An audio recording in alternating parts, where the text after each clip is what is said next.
하나님 말씀 사도행전 5장 1절에서 11절까지 말씀입니다.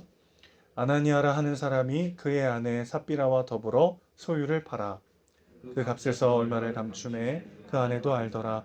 얼마만 가져다가 사도들의 발 앞에 두니 베드로가 이르되 아나니아야 어찌하여 사탄이 내 마음에 가득하여 내가 성령을 속이고 땅값 얼마를 감추었느냐.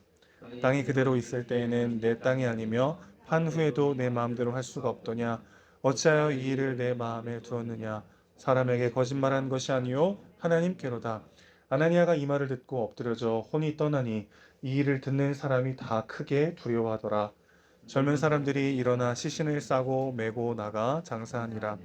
3시간쯤 지나 그의 아내가 그 일어난 일을 알지 못하고 들어오니 베드로가 이르되 그 땅 판 값이 이것뿐이냐 내게 말하라 하니 이르되 예 이것뿐이라 하더라. 베드로가 이르되 너희가 어찌 함께 꾀하여 주의 영을 시험하려 하느냐. 보라 내 남편을 장사하고 오는 사람들의 발이 문 앞에 이르렀으니 또 너를 메어 내가리라 하니 곧 그가 베드로의 발 앞에 엎드려져 혼이 떠나는지라. 젊은 사람들이 들어와 죽은 것을 보고 메어다가 그의 남편 곁에 장사하니 함께 있습니다. 온 교회와 이 일을 듣는 사람들이 다 크게 두려워하니라. 오늘 본문에는 아나니아와 삽비라라는 부부가 나옵니다. 예루살렘의 초대교회가 성령으로 충만하여 성장하던 그때 이 부부들은 자신들의 소유를 팔아서 하나님께 드리기로 작정을 했다가 얼마를 감추게 되었는데 이로 인해서 죽게 됩니다. 언뜻 들으면 굉장히 너무한 거 아닌가라는 생각이 들죠. 사람의 마음이라는 게 수시로 변하기 마련이잖아요. 오늘 내가 이렇게 해야겠다 결단해도 수시로 막 마음이 바뀌고 흔들리는 게 사람의 마음일진데 뭐 바치기로 했다 안 바친 것도 아니고요. 바치기로 했다가 그중 얼마를 좀 감추었다고 해서 두 부부가 모두 죽는 것은 너무한 거 아닌가라는 생각이 들기도 합니다. 사실 오늘 본문을 제대로 이해하기 위해서는 헤렘이라고 하는 개념을 우리가 알아야 하는데요. 이 헤렘이라고 하는 것은 진멸 혹은 받쳐진 것 등으로 번역이 되는 단어입니다. 하나님 보시기에 가증하는 것이기 때문에 금지된 일이거나 혹은 자발적으로 하나님께 바쳐져서 특별히 구별된 상태를 뜻하는 단어입니다. 이 헤렘을 이해하는데 지금 잠깐 제가 소개했지만은 아주 중요한 포인트가 있어요. 바로 헤렘이 자발적 헤렘과 당위적 헤렘으로 나뉜다는 것입니다. 그 중에 오늘 본문과 관련되어 있는 건 자발적 헤렘인데요. 자발적 헤렘은 말 그대로 드려야 할 이유와 의무가 없지만 자발적으로 드리는 헤렘을 의미합니다. 한글 성경에서는 보통 온전히 바친 물건 혹은 거룩하게 구별하여 드린 것 이런 단어 등으로 번역이 되는 표현입니다. 이 자발적 헤렘에 있어서 아주 중요한 특징이 있는데 뭐냐면은 한 번 드리기로 작정하면 물을 수가 없다는 거예요. 뭐 드려야 할 아무 의무가 없지만 본인이 자발적으로 작정해서 하나님께 드리기로 했다면 물을 수가 없는 것 이게 바로 자발적 헤렘의 아주 중요한 특징입니다. 오늘 본문도 이 자발적 헤렘과 관련되어 있습니다. 초대교회가 성령으로 충만해서 은혜로 가득해가지고 성도들은 자발적으로 자신들의 소유를 하나님께 구별하여 드리기 시작했어요. 신약의 교회가 태동하여 성령 안에서 한 마음으로 나아가는 이 중요한 시기에 아나니아와 삽비라는 하나님께 구별하여 바친 재물 중 일부를 감추어서 성령을 속이는 죄를 범하고 말았던 것이죠.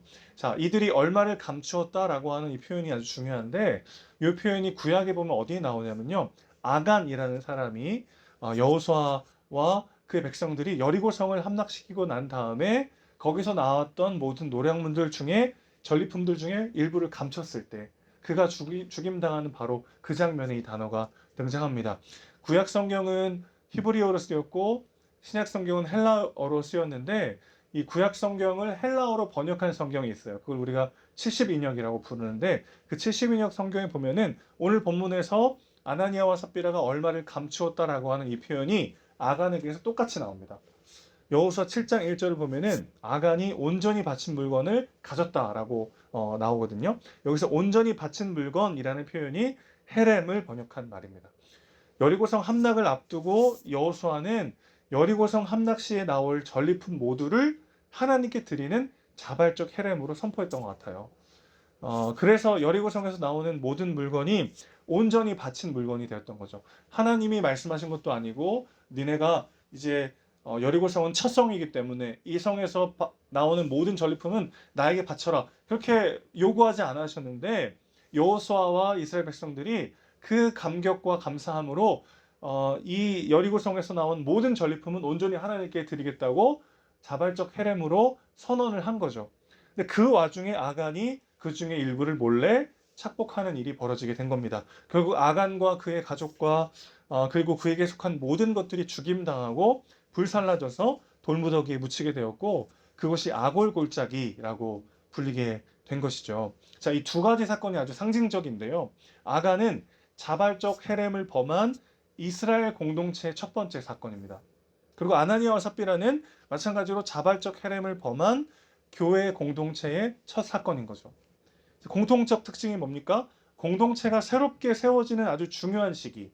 성령께서 강력히 역사하시고 성도들 가운데 은혜를 넘치도록 부어주시는 바로 이 중요한 이 시기에 한 마음으로 가지 않고 자기 욕심을 따라서 헛된 것을 추구하는 사람을 하나님은 무섭게 징계하셨던 것이죠. 베드로와 모든 성도들이 성령으로 충만할 때 아나니아와 삽비라는 성령과 교회 공동체의 생각에 반대되는 불순한 생각으로 충만했습니다. 그들도 분명 성령을 받았어요. 그 안에 성령께서 주시는 감동이 있었을 것입니다. 그러나 그들 안에 성령께서 말씀하시는 것을 무시했고 성령을 속이면서 자신들의 욕심에 빠져서 어리석은 결정을 했던 것이죠. 우리는 너무나도 중요한 시기에 있습니다. 깨어 기도해야 되는 그런 중요한 시점에 있어요.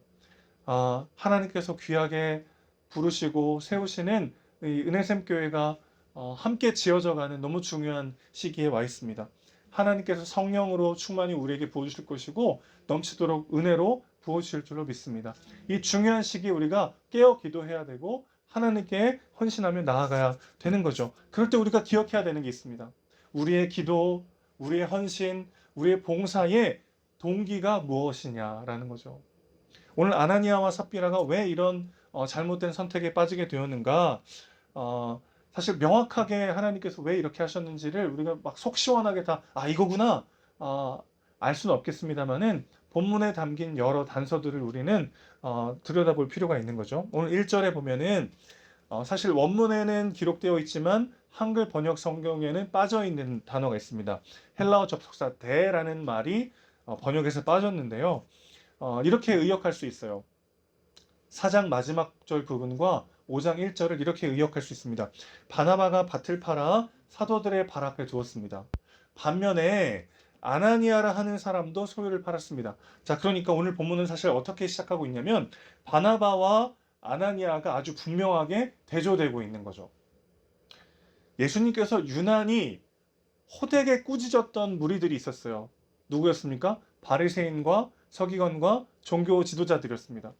예수님 굉장히 사랑이 많으시고 은혜가 넘치시고 세리와 창기들도 다 용납하시고 용서하시던 분인데 유독 바리새인과 서기관들, 종교 지도자들에게는 굉장히 심하게 그들을 혹독하게 책망하셨단 말이죠. 이 독사의 자식들아, 그런 말을 서슴지 않으셨어요.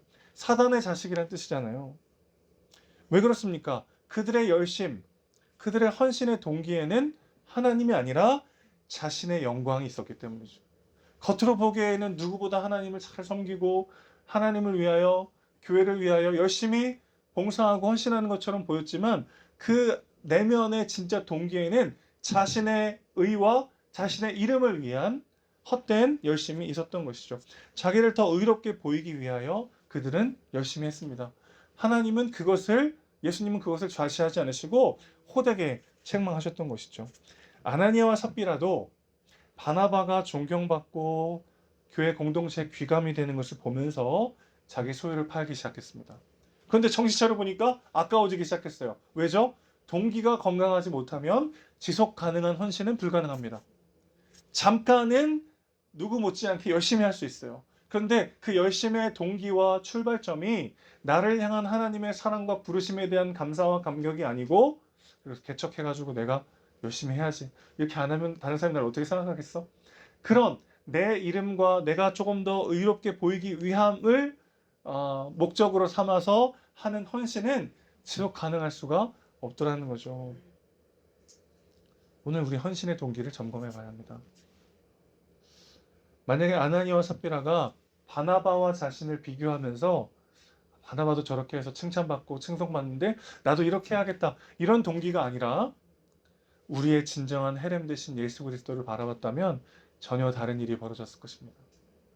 그분은 자발적으로 자신의 존재와 삶 전부를 하나님께 내어드리신 분이시죠. 누구를 위해서요? 저와 여러분을 위해서요.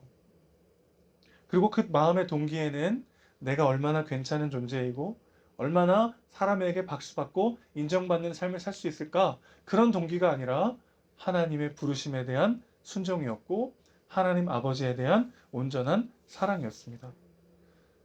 그 예수님께서 걸어가신 진정한 헤렘의 길을 생각할 때 우리는 우리의 것을 마음 다해 하나님 앞에 내어드릴 수 있게 되는 것이죠. 사랑하는 성도 여러분, 하나님께서 우리를 통해 위대한 하나님 나라의 역사를 이루어 가실 것입니다. 우리의 만남은 우연이 아니죠. 우리가 지금 여기 함께하게 된 것은 분명한 성령님의 강력한 역사고 하나님 아버지의 완전한 뜻인 줄로 믿습니다. 하나님께서 우리를 사용하실 것입니다. 그 가운데 넘치도록 부어주실 것이고 우리를 통해 놀라운 일들을 행하실 것입니다. 그 일을 함께 헌신하며 나아갈 때 우리 마음의 동기가 무엇이 되어야 합니까? 우리를 위해 모든 것을 내어주신 그 예수 그리스도의 사랑에 대한 감사와 감격으로 하나님 앞에 나아갈 때 죽도록 충성하고 하나님 앞에 온전히 헌신하지만 그 가운데 더 큰 넘치는 기쁨과 은혜를 누리는 진정한 축복의 삶을 경험하게 될 줄로 믿습니다. 우리를 위하여 진정한 헤렘 되시고 자신의 전부를 내어주신 예수 그리스도, 그분을 바라보며 우리 삶을 하나님께 온전히 내어드리고 그것이 주는 더 큰 감격과 은혜와 채우심의 역사를 누리며 함께 귀한 교회를 세워가는 저와 여러분 되시기를 주님의 이름으로 축원합니다. 기도하겠습니다. 하나님 아버지, 오늘도 우리의 헌신과 우리의 열심의 동기와 뿌리를 말씀으로 살펴보게 하시니 감사합니다.